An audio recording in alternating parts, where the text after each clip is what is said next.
Assalamualaikum warahmatullahi wabarakatuh. Rekan-rekan mahasiswa sekalian, berjumpa lagi bersama saya Irwan. Kali ini saya akan memberikan materi mengenai Pancasila sebagai dasar negara. Saya telah menyiapkan materi mengenai Pancasila sebagai dasar negara. Oke, pertama sekali kita harus paham dulu tentang negara, tentu saja. Kita selama ini mengetahui negara Indonesia, tapi kita paham nggak makna dari negara itu apa? Gitu. Negara itu maknanya seperti apa? Gitu. Nah, nanti setelah kita mengetahui makna negara, kita akan tahu bahwasanya dalam berdirinya sebuah negara perlu ada landasan, perlu ada dasar yang menjadi acuan, yang menjadi pedoman bagaimana keberlangsungan negara itu dalam rangka mencapai tujuan negara, demi kesejahteraan masyarakatnya. Nah, pada sesi yang pertama ini kita akan mempelajari mengenai konsep tujuan dan urgensi dasar negara, alasan perlunya Pancasila sebagai dasar negara, dan yang ketiga, sumber yuridis, historis, sosiologis, dan politis dari Pancasila sebagai dasar negara.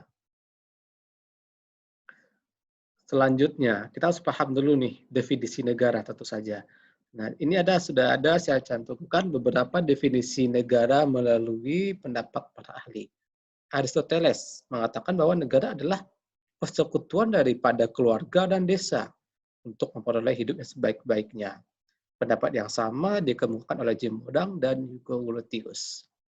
Harold Laski mengatakan bahwa negara sebagai sebuah organisasi paksaan.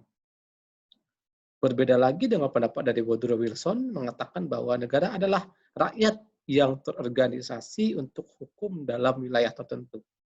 Jadi semua definisi ini bukan definisi yang salah ya, semuanya benar. Artinya konsep negaranya sama, tapi interpretasinya yang berbeda. Jadi silakan nanti saudara mengkonsep sebuah definisi dari negara itu apa. Berdirinya sebuah negara tentu ada tujuan yang ingin dicapai. Sama dengan kita hidup, manusia. Negara pun layaknya sebuah organ, sebuah organisasi. Bayangkan manusia sebagai satu organisasi yang memang mencapai suatu tujuan. Apa saja yang ingin dituju, yang dicapai oleh sebuah negara? Yang pertama jelas kekuasaan, kekuatan, dan kebesaran. Yang kedua, adanya kepastian hidup, keamanan, dan ketertiban bagi warga negaranya. Yang ketiga, negara bertujuan untuk menciptakan keadilan. Yang keempat, kemerdekaan. Jelas, setiap negara pasti menginginkan sebuah kemerdekaan. Dan yang kelima, ketika hal itu telah tercapai, maka yang dituju terakhir adalah bagaimana menciptakan kesejahteraan dan kebahagiaan hidup bagi warga negara. Jadi tujuan ini sebenarnya bukan hanya tujuan dari Indonesia, ini sudah seperti tujuan bersama, tiap-tiap negara pasti menginginkan 5 konsep ini yang mereka capai. Kemudian, kita harus tahu juga ada 3 unsur dari penyebab gagalnya suatu negara. Ini pendapat dari Acemoglu dan Robinson. Yang pertama, the lack of the authority of the central state. Kurangnya kewenangan pemerintah, artinya pemerintah kurang berperan dalam mengatur warga negaranya.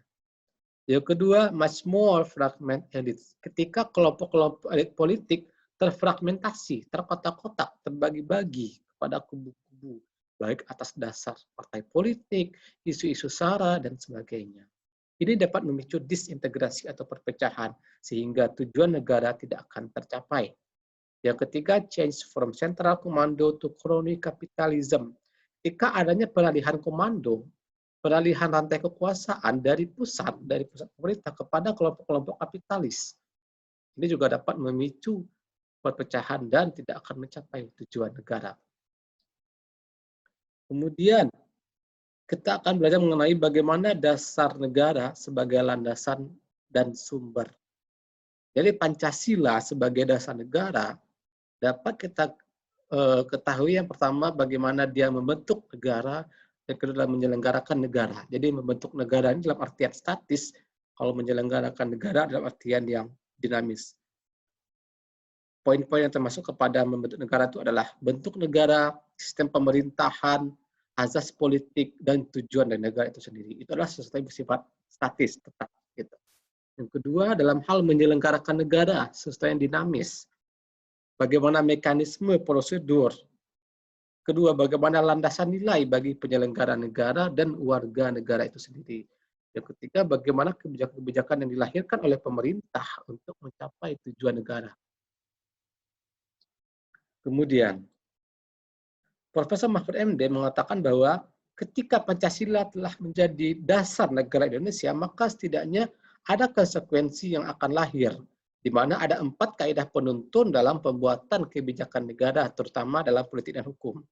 Jadi 4 kaidah penuntun ini adalah konsekuensi dari lahirnya, dari diyakininya, dari dikukuhkannya Pancasila sebagai dasar negara. Yang pertama, harus tetap menjaga integrasi atau keutuhan bangsa, baik keutuhan secara ideologi maupun keutuhan secara teritorial.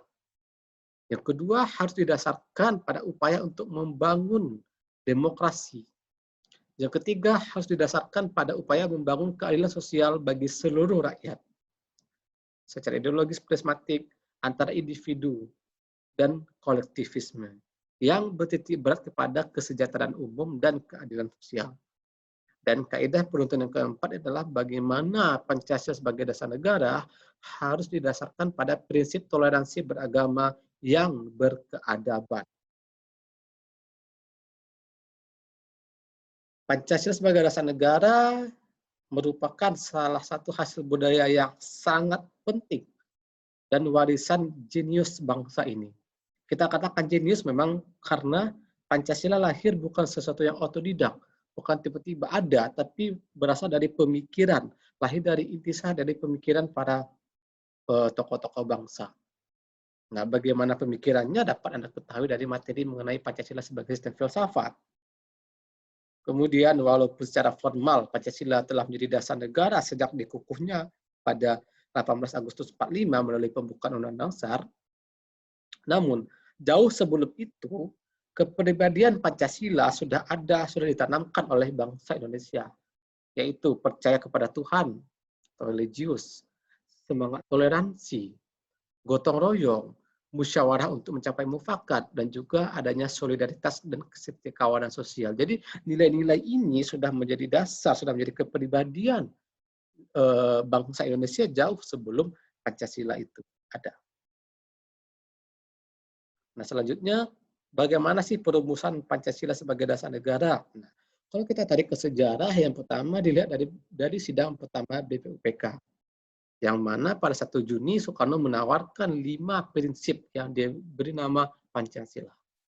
Yang pertama kebangsaan Indonesia, internasionalisme, mufakat atau demokrasi, dan kesejahteraan sosial, serta ketuhanan.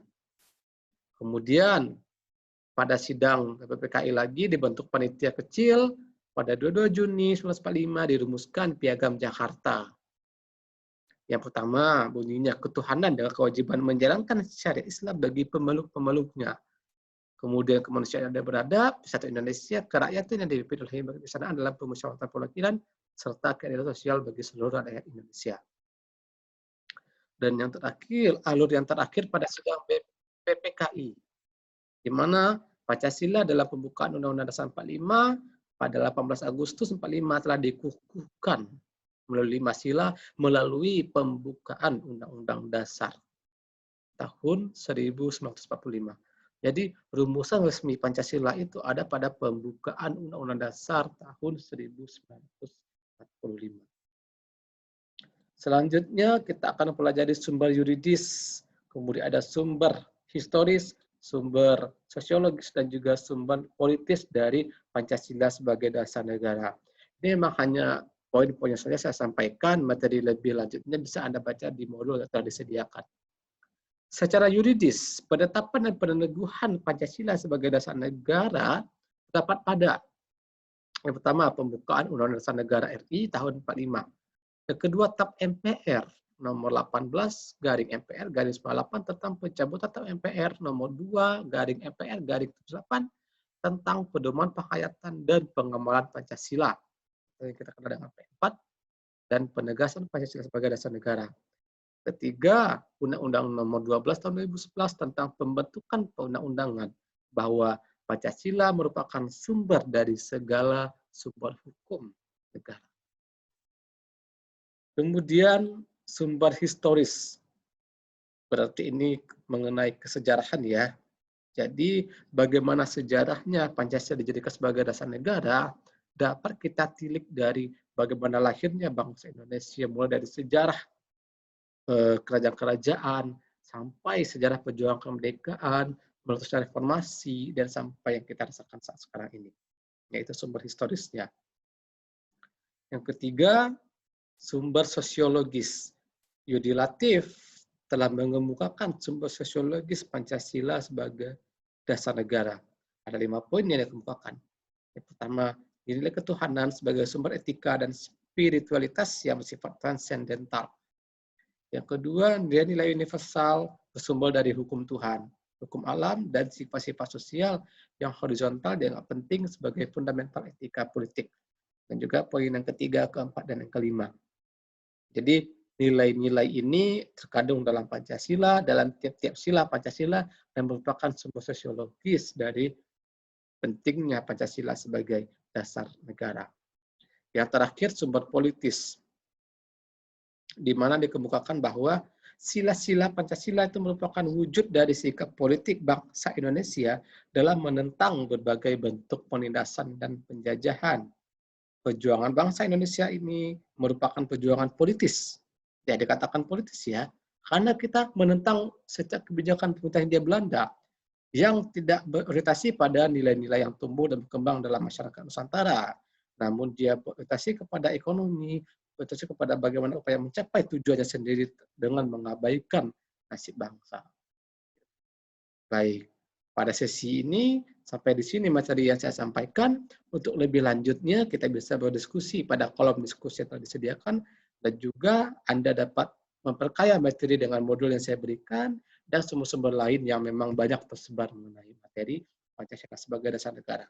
Sekian saja. Assalamualaikum warahmatullahi wabarakatuh.